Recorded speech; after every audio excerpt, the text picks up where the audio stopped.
Assalomu alaykum aziz bolajonlar. Hozir sizlarga yangi ertak aytib beraman.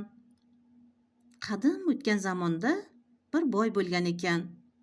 Boy uzoq yillar davomida farzand ko'rmabdi. Kunlardan bir kuni va nihoyat u o'g'il farzandlik bo'libdi.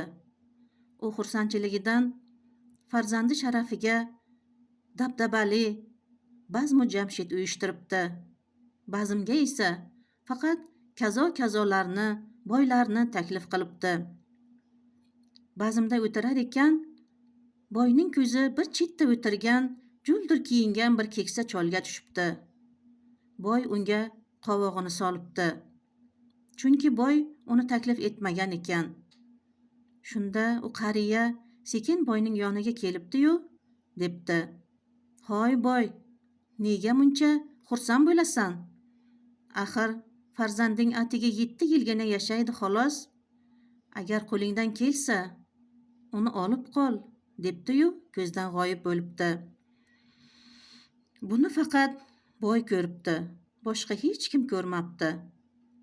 Shu kundan boshlab boyning chehrasidan xursandchilik aribdi. Shu kundan boshlab boy toat ibodatda bo'libdi. Umr so'rabdi Allohdan farzandiga.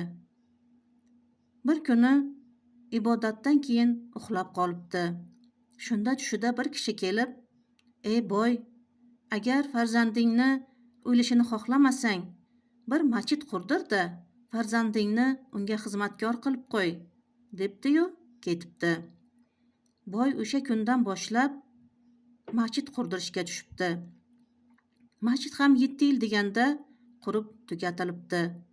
Farzandi ham ayni 7 yoshga to'libdi.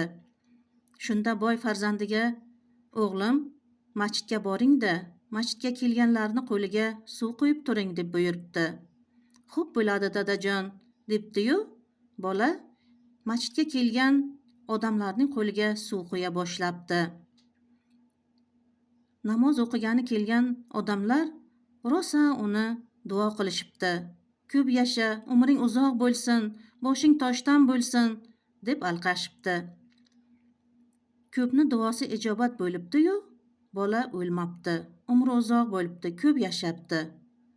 Ko'rdingizmi bolajonlar? Xalqqa xizmat qilish judayam oliyjanob ish.